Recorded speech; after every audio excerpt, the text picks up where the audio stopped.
여러분은 잠언서라고 하면 어떤 생각이 드십니까? 이 사람들은 그냥 일반적으로 그냥 교회 다니는 사람들은 그저 잠언서 하면 그저 명언집 또는 우리 한국이나 중국에 얘기하는 명심보감 같은 삶의 교훈이 되고 유익한 책 정도로 아마 생각하지 않을까 저는 생각이 듭니다. 절대로 그렇지 않습니다. 잠언서는 성령의 감동으로 기록된 하나님의 말씀인 걸 잊지 마시길 바랍니다. 잠언서 안에는 다른 성경과 마찬가지로 하나님의 생명이 차고 넘친다. 차고 넘치는 생명을 우리는 받아 먹어야 된다. 아멘이시죠? 예수님께서는 요한복음 5장 39절에 모든 성경이 나에 대해서 증거한다라고 분명히 말씀하고 있습니다. 잠언 역시 예가 아닙니다. 그래서 잠언서를 기록하신 목적도 바로 그리스도를 증거하는 데 있다라는 것을 잊지 마시길 바랍니다. 우리가 아까 읽었던 잠언 8장 17절에 나를 사랑하는 자들이 나의 사랑을 입을 것이며 나를 간절히 찾는 자가 나를 만날 것이다 라는 기억과 아주 주옥과 같은, 여러분들 기도하는 사람들은 이 말씀을 꼭 붙잡고 기도해야 하는데 그런 말씀을 주셨단 말이에요. 그렇기 때문에 잠언서를 통해서도 우리는 예수 그리스도를 간절히 찾아야 되고 예수 그리스도를 만나야만 할 줄로 믿습니다. 네. 그냥 도덕적인 얘기, 교훈적인 얘기로 그냥 넘어가는 얘기들이 말씀이 아니라라는 것이에요. 잠언은 삶의 이정표가 되는 실제적인 교훈되는 말씀이 가득가득 찼습니다. 그렇지만 잠언은 우리가 단순하게 우리가 인생 성공 지침서 또는 어떤 윤리적인 교과서가 아니다라는 것을 잊지 마시길 바라요. 잠언은 단순히 내가 어떻게 살 것인가를 우리에게 말해주고 가르쳐주는 책이 아니고 누가 참 지혜가 되시는가를 우리에게 가르쳐주고 보여주는 책이다라는 것이에요. 잠언의 결론은 인간이 지혜롭게 되는 방법을 말씀하는 것이 아니고 예수 그리스도 안에서만 참 지혜를 얻고 너희가 누릴 수 있다라는 것을 깨닫게 하는 것이 잠언서의 목적이다라는 것이에요. 오늘 우리는 잠언 전체를 이 전체적인 그 구속사적인 면에서 우리가 살펴보고 잠언이 증거하는 예수 그리스도를 만나기를 소망합니다. 잠언에는 우리가 두 가지 길 반복해서 나오는 걸 알 수 있습니다. 하나는 의인의 길이고 다른 하나는 악인의 길이다. 이것이 반복해서 나옵니다. 잠언 4장을 보십시오. 잠언 4장 18절 19절 말씀입니다. 읽습니다. 의인의 길은 돋는 햇살 같아서 크게 빛나 한낮에 광명에 이르거니와 악인의 길은 어둠 같아서 그가 걸려 넘어져도 그것이 무엇인지 깨닫지 못하느니라. 이같이 잠언에도 두 가지 길이 나오고 에덴 동산에도 우리가 잘 아는 대로 두 가지 길이 나옵니다. 하나님의 말씀에 순종함으로 하나님과 함께하는 그런 삶을 사는 길이 있고 자기 욕심을 따라서 선악과를 먹음으로 말미암아 동산에서 쫓겨나서 이 세상에 떨어져서 사는 그런 길이 있다라는 것이에요. 아담은 하나님의 지혜를 택하는 대신 하나님의 지혜에 순종하는 대신 자신의 생각을 따라서 선택을 했습니다. 그 선택한 것에 대한 그 자기가 책임을 져야 하기 때문에 그 결과 이 땅에 우리 인간들에게 죄가 들어오고 죽음이 들어오게 되었다라는 것이죠. 잠언은 계속해서 우리에게 묻고 있습니다. 너는 어느 길을 택할래? 의인의 길을 택할래? 아니면 악인의 길을 택해서 그 길로 갈 것이냐를 묻고 있는 것이에요. 문제는 우리 다 의인의 길로 가고 싶지만 의인의 길을 스스로 선택해서 갈 수 있는 능력이 있는 사람은 한 사람도 없다라고 말씀을 하고 있습니다. 그래서 하나님께서는 참 길이 되시는 영원한 생명의 길이 되시는 예수 그리스도를 이 땅에 보내주셨다. 아멘이시죠? 예수님은 말씀하십니다. 요한복음 14절 잘 아는 대로 내가 곧 길이요 진리요 생명이다 라고 말씀을 하고 있습니다. 잠언의 이 의인의 길과 악인의 길은 결국 무엇을 말하느냐? 아담의 길이냐 아니면 예수 그리스도를 따라가는 영원한 생명의 길이냐를 말씀을 하고 있다라는 것을 알 수 있습니다. 잠언의 핵심되는 단어 아니면 핵심되는 내용은 하나님을 경외하는 것입니다. 잠언서의 구절을 보면 첫 장에서부터 여호와를 경외하는 것이 바로 지식의 근본이다라고 7절에 말씀하고 여호와의 경외로 시작을 해서 마지막 장 31장 30절에 봐보면 고운 것도 거짓되고 아름다운 것도 헛되나 오직 여호와를 경외하는 여자는 칭찬을 받을 것이다 라고 말씀하시면서 여호와 경외로 시작해서 여호와 경외로 마치는 것이 잠언서의 구조다. 잠언서에는 여호와 경외라는 것이 단어가 이 19번이나 등장을 합니다. 성경에서 말하는 여호와를 경외한다는 것은 너무너무 귀한 뜻이 있는 것이에요. 이것을 우리가 정확하게 알아야 됩니다. 영어 성경에는 뭐라고 이것이 되어 있습니까? 이 경외라는 단어? You let me know. 뭐라고 되어 있어요? 여기 장로님이 다르네. fear입니다. 두려운 것. 우리가 두려워하는 거 fear라고 나와 있지요.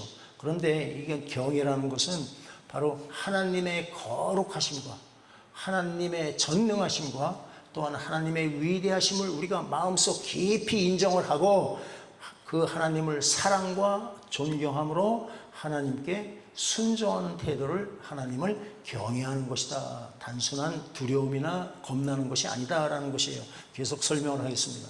경외의 시작은 하나님을 아는 것으로부터 시작한다. 하나님을 아는 것 하면 여러분들은 호세아 6장 6절이 기억나야 하는데 기억이 나시죠? 네. 아시나요? 네. 지나가십시다. 괜히 내가 시험에 또 들 만한 데가 지금 기력이 없습니다.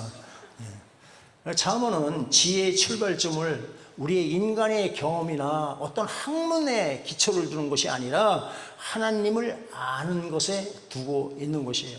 그러니까 하나님을 경외하는 사람은 무엇이냐? 바로 자신이 하나님의 피조물이라는 것을 알고 하나님이 나의 창조주인 것을 우리가 인정하는 것, 그것이 경외하는 사람의 시작입니다. 그러니까 하나님을 하나님으로 인정하는 것이 바로 경외의 시작이다라는 것입니다. 경외는 두려움과 또 사랑이 같이 함께하는 것이에요.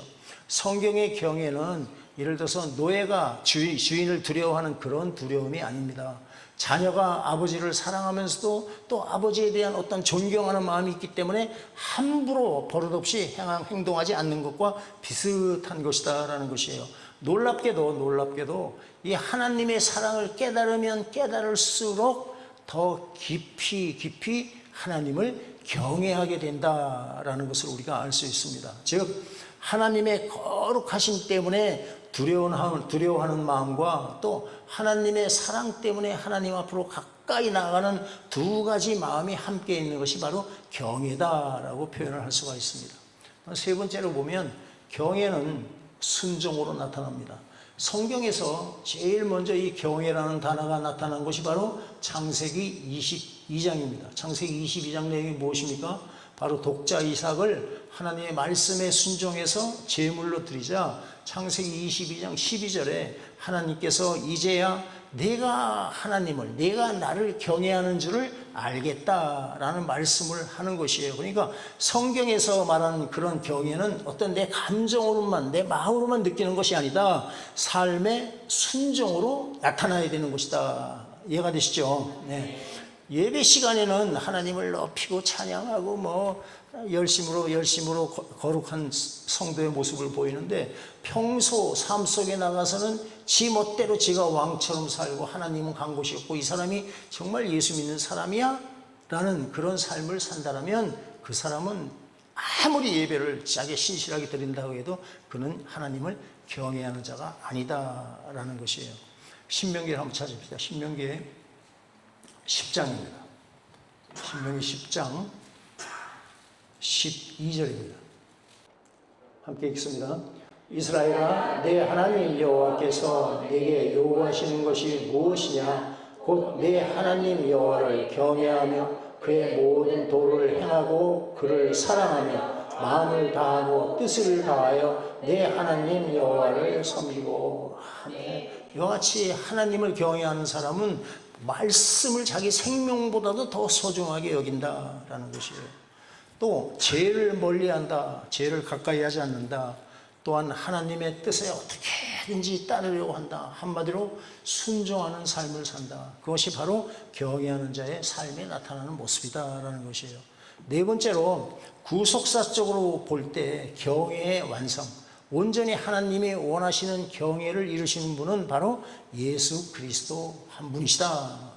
그래서 예수 그리스도 안에 있는 자는 하나님이 보실 때 예수님이 하나님께 100% 경외하는 자가 되고 완성한 것과 같이 우리도 하나님을 경외한 자로 여겨주는 줄로 믿습니다. 네. 그러니까 죄로 인해서 인간들은 하나님을 경외한 능력을 상실해버린 것이에요. 그래서 사람들은 하나님보다 돈을 더 사랑하고 사람을 의지하고 세상을 사랑하면서 살아가고 있는 것이에요. 그렇지만 예수 그리스도께서 이 땅에 오셔서 우리를 대신해서 완전한 순종이 무엇인가를 이루어 주셨다라는 것이에요. 그래서 예수님께서는 당신이 택한 백성들에게 완전한 순종을 예수 안에 있는 당신의 백성들에게 적용을 시킨 것이다. 너희가 내 안에 있니? 너희가 나를 믿니? 내가 이룬 온전한 순종이 너희가 온전한 순종을 이룬 것과 똑같이 하나님은 보아주신다라고 말씀을 하고 있는 것입니다. 그래서 예수님은 온전히 완전한 경외의 삶을 사신 분이다. 그리고 예수님이 보내신 성령 하나님께서 우리 안에 오심으로 말미암아 우리도 하나님을 아버지라고 부르면서 기쁨으로 순종하는 삶을 살게 되는 것이다 라는 것이에요. 따라서 신약 시대의 경외는 단순히 벌이 무서워서 어떤 징계가 무서워서 순종하는 그런 것이 아니라 십자가의 은혜를 깨달은 사람이 사랑으로 하나님께 순종하는 삶을 살아가는 것이 경외다. 이해가 되시죠? 네. 다섯 번째 보면 여호와를 경외하는 사람들의 특징이 무엇인가를 봅니다. 여호와를 진심으로 경외하는 사람들은 하나님을 삶의 최우선순위로 둔다. 재물이 먼저가 아니고 내 부모나 내 자식이 또 먼저가 아니고 내 어떤 다른 것도 먼저가 아니다. 하나님이 자기 삶의 최우선이다. 그래서 모든 일에 하나님께서 이 일을 기뻐하실까를 먼저 생각하면서 살아가는 것이 경외하는 자들의 특징이다라는 것이에요. 그리고 이 경외하는 자들은 죄를 멀리합니다. 죄를 가까이 하지 않습니다. 잠언 8장 13절에도 보면 여호와를 경외하는 것은 악을 미워하는 것이라 라고 분명하게 말씀하고 있습니다. 하나님을 사랑한다고 하고 하나님을 정말 나의 생명이 되신다고 하면서 악을 가까이 하는 것, 그것은 가짜다라는 말씀이에요. 그리고 또한 하나님을 경외하는 사람은 말씀을 귀하게 여깁니다. 그러니까 말씀을 내 삶의 지표로 삼고 살아간다. 그러니까 하나님의 말씀 앞에 자기의 생각들을 모두 다 내려놓는다라는 말씀이죠. 그래서 여러분 잘 아는 대로 시편 119편 105절의 말씀 보면 주의 말씀은 내 발의 등이고 내 길에 빛이니이다. 오직 하나님의 말씀만이 내 갈 길을 인도해 주시고 나를 예수님 앞으로 인도하십니다 라를 고백하는 삶을 산다라는 것이에요. 그리고 여호와를 경외하는 사람은 일부러가 아니라 저절로 겸손한 삶을 산다. 왜 그렇습니까? 내가 누구인지를 알기 때문에 그렇다는 것이에요. 나는 정말 벌받아 죽을 수밖에 없는 죄인인데 하나님께서 나를 이렇게 사랑하셔서 나를 영원한 하나님 나라를 소유로 할 수 있는 그런 하나님의 자녀 삼아주신 것이 너무너무 감사해서 나를 인정하지 않고 항상 겸손한 삶을 산다. 다른 말로 하면 나를 의지하지 않고 하나님만을 의지한다. 그러니까 나를 의지하지 않고 하나님만을 의지하는 것을 바로 하나님은 겸손하다라고 말씀을 하시는 것이에요. 그리고 예배를 소중히 여기는 것은 말할 것도 없고 일상생활 속에서도 우리는 하나님의 임재 앞에 서 있다. 여러분 잘 아는 코람데오라는 말, 바로 하나님 앞에 서 있다라는 그런 의식을 가지고 살아가게 된다라는 것이에요. 그래서 이것을 구속사적으로 여호와를 경외하는 삶을 다시 한번 이렇게 풀어보면 바로 참 지혜가 되시는 우리가 예수 그리스도를 믿고 성령 안에서 성령의 인도하심으로 하나님을 사랑하며 순종하는 삶이 바로 하나님을 경외하는 삶이다. 간단하게 예수를 믿고 성령 안에서 순종하는 삶을 사는 것이 경외인 줄 믿으시길 바랍니다. 그래서 잠언은 우리에게 단순하게 지혜롭게 살아라 라고 말하지 않습니다. 지혜의 근원이 되시는, 지혜의 근본 되시는 하나님을 경외하라 라고 말씀하는 것이에요. 그것이 지혜의 시작이고 구원의 길이고 성도의 삶의 본질이다라고 말씀을 하고 있는 것입니다. 여호와를 경외하는 것이 우리가 죄인인 우리가 어떻게 가능할까? 어떻게 가능해진가를 우리는 알아야 됩니다. 한 군데만 찾습니다. 디모데전서 2장 5절 말씀, 우리가 자주 찾는 말씀. 디모데전서 2장 5절 말씀입니다. 우리가 하나님 앞에 나아갈 수 있는 것, 하나님을 경외할 수 있는 것은 바로 예수님 때문이다. 읽습니다. 하나님은 한 분이시요 또 하나님과 사람 사이에 중보자도 한 분이시니 곧 사람이신 그리스도 예수라. 아멘. 그러니까 중보자로 오신 예수 그리스도로 말미암아 우리는 하나님 앞에 나아가게 되었다. 그것이 로마서 5장에 나오는 말씀이에요. 예수 그리스도를 믿는 믿음으로 우리를 의롭다 하시고 예수 그리스도로 말미암아 우리를 하나님과 화평하게 하시고, 그리고 나서 또 그 다음 얘기가 뭡니까? 예수 그리스도로 말미암아 우리가 하나님의 은혜의 보좌 앞에 나갈 수 있게 했다라는 것이 바로 하나님을 경외하는 사람에게 주는, 하나님 예수 안에 있는 사람에게 주는 축복이라 저는 믿습니다. 그리고 주님은, 예수님께 직접 요한복음 14장 6절에 말씀하지 않습니까? 내가 곧 길이요 진리요 생명이니 나로 말미암지 않고는 하나님 아버지께로 올 자가 없다라고 분명하게 말씀을 하고 있습니다.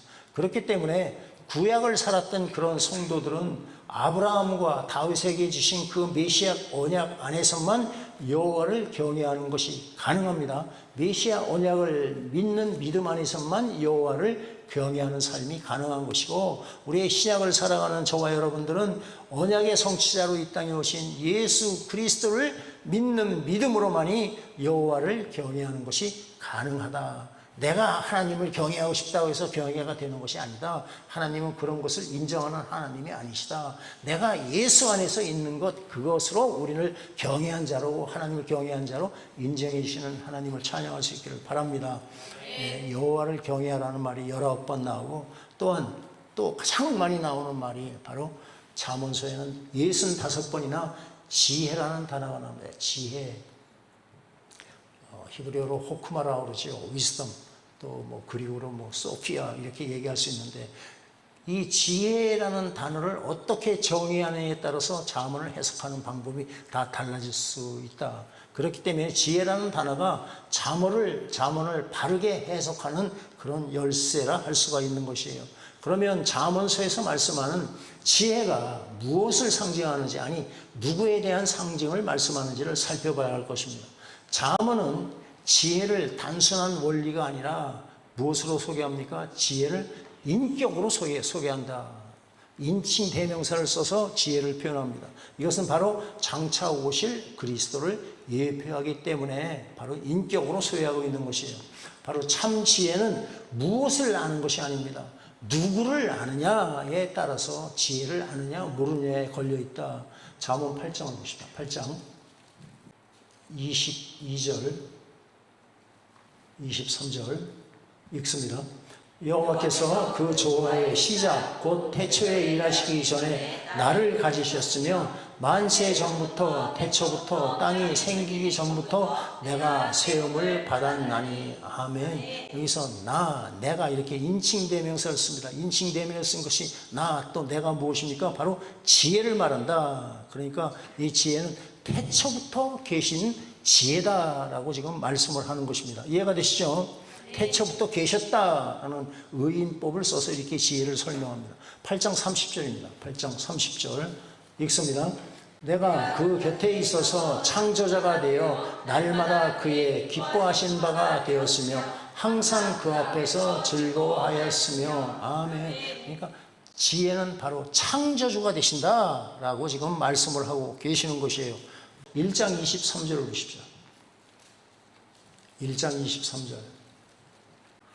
1장 23절 읽습니다. 나의 책망을 듣고 돌이키라. 내가 나의 영을 너희에게 부어주며 내 말을 너희에게 보이리라. 바로 말씀하시는 지혜다. 우리가 말하는 것과 같이 지혜가 말씀을 하신다라고 하는 것이에요. 그렇다면 만세 전부터 계셨고 창조자가 되시고 나의 영을 너희에게 부어주신다고 하는 그 지혜가 누구를 가리키느냐 하는 것은 너무너무 분명하게 우리에게 답을 주는 것이에요. 그러니까 태초부터 하나님과 함께 계셨던 말씀이 육신을 입고 이 땅에 오신 것과 똑같이 태초부터 하나님과 함께 계셨던 누가? 지혜가 육신을 입고 오신 예수 그리스도를 뜻한다는 누구나 어린 나이들에도 이것은 이해할 수 있다. 이해하시죠? 네. 이것을 이사야 선지자는 이사야 11장의 예언으로 말씀하십니다. 이사야 11장 1절과 2절입니다. 이새의 줄기에서 한 싹이 나며 그 뿌리에서 한 가지가 나서 결실할 것이요 그의 위에 여호와의 영 곧 지혜와 총명의 영이요 모략과 재능의 영이요 지식과 여호와를 경외하는 영이 강림하시리니. 아멘. 여기 지금 뭐라 그러니까 지혜의 영이라고 말씀하시고 또 여호와를 경외하는 영이신 예수 그리스도에 대한 예언을 이사야 선지자를 통해서 말씀을 해주시는데 이 말씀은 이 말씀대로 이미 성취되었다는 걸 여러분들 믿으시길 바랍니다. 예. 예수님을 아는 것이 바로 곧 지혜다라는 것이에요. 예수님을 아는 것이. 고린도전서 1장을 찾으십시오. 1장 24절 읽겠습니다. 오직 부르심을 받은 자들에게는 유대인이나 헬라인이나 그리스도는 하나님의 능력이요 하나님의 지혜니라. 아멘. 우리에게는 바로 예수 그리스도가 하나님의 능력이 되시고 하나님의 지혜가 되신다라고 분명하게 말씀합니다. 고린도전서 1장 30절에서도 예수 그리스도는 하나님으로부터 나와서 우리에게 지혜와 의로움과 거룩함과 구원함이 되셨다라고 말씀을 하고 계세요. 그러니까 잠언의 대부분은 여러분들이 알다시피 솔로몬 왕이 기록을 했다고 합니다. 하나님을 영화롭게 한 솔로몬에게 하나님께서는 지혜를 선물로 주셨습니다. 솔로몬은 역사상 가장 지혜로운 왕이었다. 그러나 솔로몬 자신은 실패한 인생을 살았던 불쌍한 인생입니다. 수많은 우상숭배와 불순종으로 말년을 아주 자기 인생 전체를 더럽혔던 사람이에요. 예수님 하나님의 이름까지도 더럽혔던 자입니다. 왜 그렇게 됐습니까? 바로 아무리 태산보다 큰 지혜를 가졌더라도 그 지혜로는 그 인간들의 지혜로는 죄를 이길 수가 없다라는 것을 우리에게 분명히 말씀하고 있습니다. 그래서 하나님께서는 어떻게 하십니까? 더 크신 왕, 더 위대한 왕을 이 땅에 보내주셨다. 예수님께서 말씀을 하십니다. 솔로몬보다 더 큰 이가 여기 있느니라. 바로 내가 솔로몬보다 더 큰 왕으로 지혜의 왕으로 왔다를 지금 선언을 하시는 것이다 라는 것이에요. 솔로몬은 지혜를 가진 사람이었습니다. 그렇지만 예수님은 누구십니까? 예수님은 지혜를 가진 분이 아니라 바로 예수님 당신이 지혜 그 자체이다. 아멘이시죠? 네. 솔로몬은 죄인이었습니다. 그렇지만 예수님은 죄가 없으신 하나님이셨다라는 것이에요. 솔로몬은 죽었습니다. 예수님은 사망 권세를 이기시고 부활하신 분이십니다. 잠언은 결국 솔로몬을 넘어서 참 왕으로 우리에게 보내주시는 예수 그리스도를 우리에게 바라보게 만드는 것이 바로 이 잠언이다라는 것이에요. 그 잠언이 요구하는 삶은 예수님 안에서만 완성이 된다라는 것이에요. 잠언은 계속해서 완전한 삶을 우리에게 요구합니다. 그런데 거기 잠언이 요구하는 그 완전한 삶을 살아낼 사람은 한 사람도 없다라는 것이에요. 너희가 정직해라, 너희가 온유해라, 너희가 절제해라, 너희가 성실해라, 너희 입술을 지켜라, 또 분노를 다스려라, 탐욕을 버리라, 또 원수를 사랑하라. 주옥과 같은 하나님의 말씀을 우리에게 요구하고 있는 것이에요. 문제는 다 말씀드린 대로 우리가 그렇게 살 수 있는 사람이 아무도 없다라는 것이에요. 잠언을 진지하게 읽으면 읽을수록 우리가 깨닫는 것이 있습니다. 아, 나라는 존재는 내가 예수 안에 있고 예수를 잘 믿는다고 노력을 하고 있지만 또 내 안에 성령 하나님이 같이 계시는 걸 알지만 나는 잠언에 기준되는 삶을 도저히 살아낼 수가 없구나. 아멘이세요? 네. 그래서 오라 나는 공고한 자로다 누가 이 사망의 문에서 나를 건져내랴 라는 사도 바울의 그 쓰리 쓴 고백이 나오게 되는 것이에요. 바로 이와 같이 나는 어쩔 수 없는 죄인이구나. 예수님의 은혜가 아니면 나는 하나님 앞에 나아갈 수도 없고 하늘나라에 들어갈 수도 없다라는 것을 깨닫게 하는 것이 바로 잠언을 주신 목적 가운데 하나이다라는 것이에요.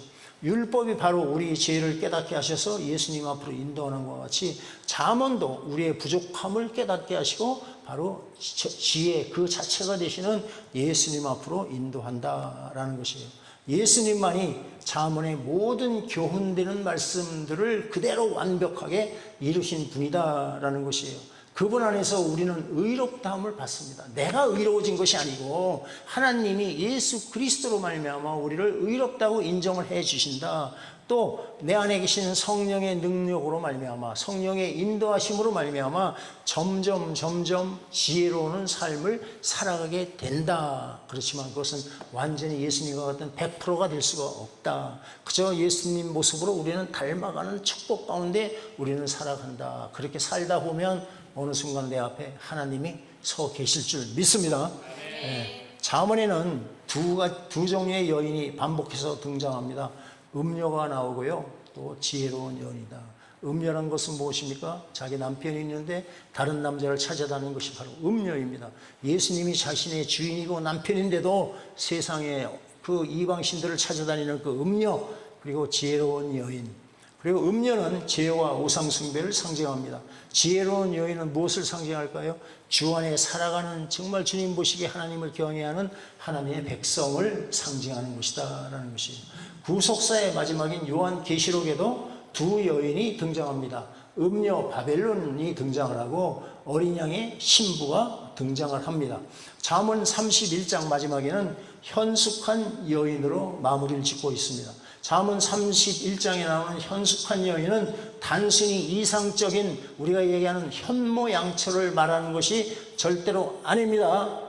31장 들이대고 내 와이프나 내 남편이 이런 사람 사시오, 그렇게 살아낼 사람이 아무도 없습니다. 하나님을 경외하는 언약 백성의 모습이 바로 어린 양의 신부의 모습을 그대로 지금 잠언 31장의 현숙한 여인으로 우리에게 보여주고 있다라는 것이에요. 그런데 이런 것이 우연이 아닙니다. 성경은 에덴 동산의 결혼으로부터 시작이 됐습니다. 그리고 요한계시록에서 무엇으로 끝납니까? 어린 양의 혼인잔치로 마감을 하는 것이 성경의 전체입니다. 잠언도 마찬가지입니다. 참 지혜가 되시는 그리스도를 따르는 백성은 결국 그리스도의 신부가 됩니다. 그리스도께서는 자신의 피로 교회를 사셨습니다. 저와 여러분들을 교회로 사셨다라는 것이에요. 그리고 지금도 신부들을 준비시키고 있다. 주님 맞이할 준비를 지금 시키고 있다라는 것이에요. 이 사랑하는 성도 여러분들, 잠언은 단순한 성공의 비결을 가르치는 책이 절대로 아닙니다. 잠언은 우리에게 우리의 생명 되시는, 우리의 참 지혜가 되시는 예수 그리스도를 보여주는 책이 바로 잠언이다라는 것이에요. 잠언을 읽을 때마다 우리는 질문해야 됩니다. 나는 정말 하나님께서 기뻐하시는 대로 지혜로운 삶을 살고 있는지, 나는 지혜로운 사람인지. 그러면 곧 깨닫게 됩니다. 아, 내가 그렇게 살지 못하는구나. 내 안에는 지혜라는 것이 일도 없구나. 하나님이 나를 인도해 주시지 않으면 나는 하나님을 기쁘게 하는 삶을 살 수 없다. 그때 우리는 예수님 앞으로 더 나가게 된다. 아멘이시죠? 예. 잠언은 지혜를 얻으라 라고 외칩니다. 그렇지만 예수님의 십자가로 완성된 신약은 우리에게 지혜를 얻으라 말하지 않습니다. 너희가 예수 그리스도를 먹으라, 예수 그리스도를 얻으라 라고 말씀하는 것입니다. 똑같은 말씀입니다. 골로새 2장 3절에 보면 예수 그리스도 안에는 지혜와 지식의 모든 보화가 감추어져 있다. 예수님 안에 우리가 필요한 모든 지혜가, 지식이 다 들어있다. 그러니까 우리는 예수를 먹기만 하면 된다. 예수님 안에 있으면 된다. 예수를 잘 믿으면 된다라는 말씀으로 요약할 수가 있는 것이에요. 지혜를 얻는 것이 아니라 지혜가 되시는 예수 그리스도를 얻는 것이 바로 참 구원입니다. 그리스도를 아는 것이 참 지혜입니다. 바로 그리스도를 사랑하는 것이 지혜인 줄로 믿습니다. 예수 그리스도를 따라서 온전히 순종하는 삶을 사는 것이 지혜입니다.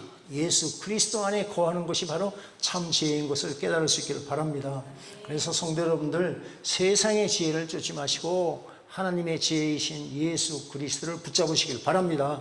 세상의 지혜라는 것은 항상 하나님을 대적하는 것밖에 없다. 아무리 똑똑하다고 해도 우리 인간 선악과를 먹은 아담의 후손의 머리에서 나온 것은 하나님을 대적할 수밖에 없는 것들이다를 여러분들이 잊지 마시길 바랍니다. 명심하시길 바랍니다. 내께로 살지 마시고 하나님의 인도하심을 따라 사십시오. 여호와를 경외하는 것이 지혜의 근본이라고 했고 그리스도는 우리에게 지혜가 되셨다라고 말씀하셨습니다. 잠언은 단순한 인생의 교훈집이 아닙니다. 잠언은 우리를 예수 그리스도 앞으로 인도하는 성령의 감동으로 기록된 하나님의 생명을 기록한 책이다라는 것이에요. 그래서 성도는 바로 단지 잠언의 교훈을 배우는데 머물러 있어서만은 안 됩니다. 지혜의 근원 되시는 예수 그리스도를 우리는 붙잡아야 할 줄로 믿습니다. 그리스도 안에 거할 때 우리의 말이 변합니다. 제일 먼저 예수 믿고 나서 변하는 게 무엇인지 아십니까? 세상에서 음담패설하고 세상 농담 칙칙하고 세상 거친 얘기하던 사람들의 입이 순화돼서 말이 변합니다. 그리고 생각이 변화가 됩니다. 그리고 자기가 속해 있는 가정이 변화가 되고 교회가 변화가 됩니다. 삶 전체가 하나님의 지혜 가운데 세워지게 된다라는 것이에요. 그리스도는 하나님의 지혜이십니다.